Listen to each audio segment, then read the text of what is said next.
For the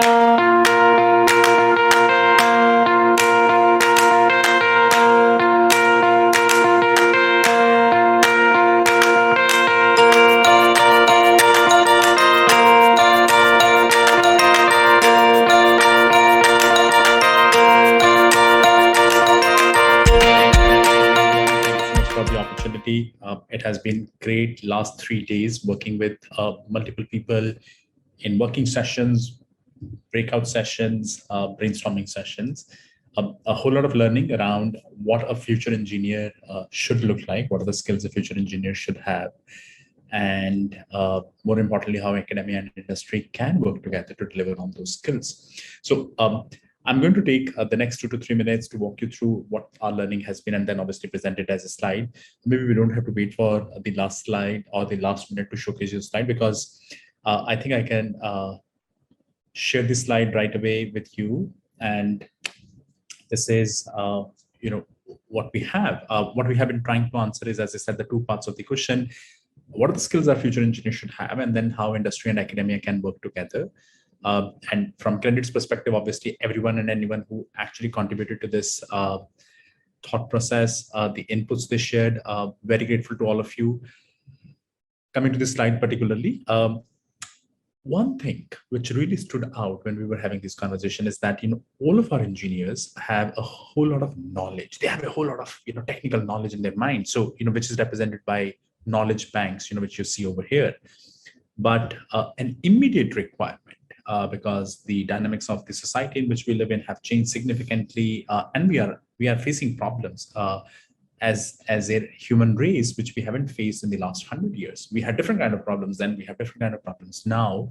So the knowledge we have created based on solving those problems may not necessarily take us to the next point. So we need to support all these knowledge banks which we have, and add creative thinking, problem solving, critical thinking, you name it. And what I'm trying to usually say is the foundational skills, which probably come from engineering curriculum itself or may come from different discipline. But the idea is pretty simple.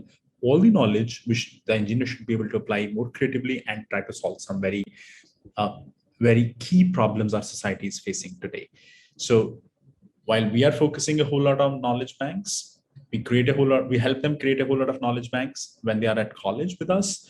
But then can we give them a little more perspective on how they can be more creative with using those knowledge banks and solve for some very critical problems as a society we are facing, and do it creatively. So essentially, we have spoken about this part, and this is doable in near future, probably in a few years from now. Some are already working on it.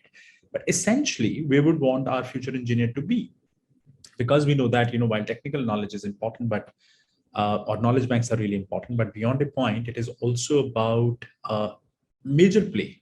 Major play would become a whole lot of soft skills, whole lot of foundational skills in action. So essentially, over a period of time, an engineer should be able to find the relevant information, because there is a whole lot of new information which is being generated on a daily basis, if not hourly. Should be able to evaluate that information, should be able to imagine, which is creativity, and then should have the ability to work anywhere and with anybody. So when somebody graduates, this is what we would expect them to have. But over a period of time, we would expect them to be able to do these 4 things: find information, evaluate, imagine, and work with anybody and anywhere, because that's what the industry is now asking for. That's what the circumstances we are living in. We are now no longer living in, I graduate as a chemical engineer, my hierarchy changes within the organization, but for 30 years, I'm a chemical engineer. We are looking at preparing candidates for careers and not for jobs. So keeping that in mind, as I said, the idea is knowledge banks, solve problems creatively. Over a period of time, that engineers should be able to do these 4 things. And how academia and industry can work together to deliver this part, at least. And this, obviously, industry will play a significant role. But mind you, given that lifelong learning is there to stay, it's just started. We will have a whole lot of engineers go back to campuses over a period of time, and which I will talk about in the industry academia section. So how industry and academia can work together to create knowledge banks, while we are already working on it, but how can we help them be more creative and more creative at solving problems? how about industry capstones? Can we have some interesting industry capstones wherein we give them real life problems and not some outdated capstones as part of the academic curriculum? And that's where we will need certainly help from our industry partners, and then internships, certainly more meaningful internships to be precise, but also modular learning. While we speak about lifelong learning, I will break it down further. I will call it as in modular learning. While we know that we have to continue to learn for 20, 30 years, maybe 40, but how about modular learning, a model wherein study, work, study, work. Now, this is certainly possible with the kind of model which we have today, but over a period of time, we will certainly see that online learning opportunities will blur these lines of study, work, study, because probably study or learning will become part of the work itself, or work will become part of the learning itself in near future, not much distant from today. But you get the idea. The idea is the learners. That's what I was saying, that while we might believe that this might be industry's role, but it might be a whole lot of campus's role as well, or a university's role as well.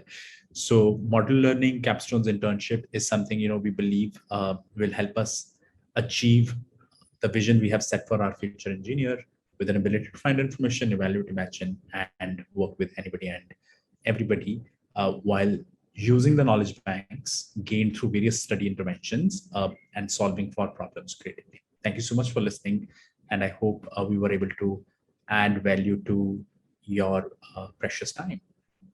Thanks again, and thanks again to all the team who worked on it for all their inputs and support. Have a great day.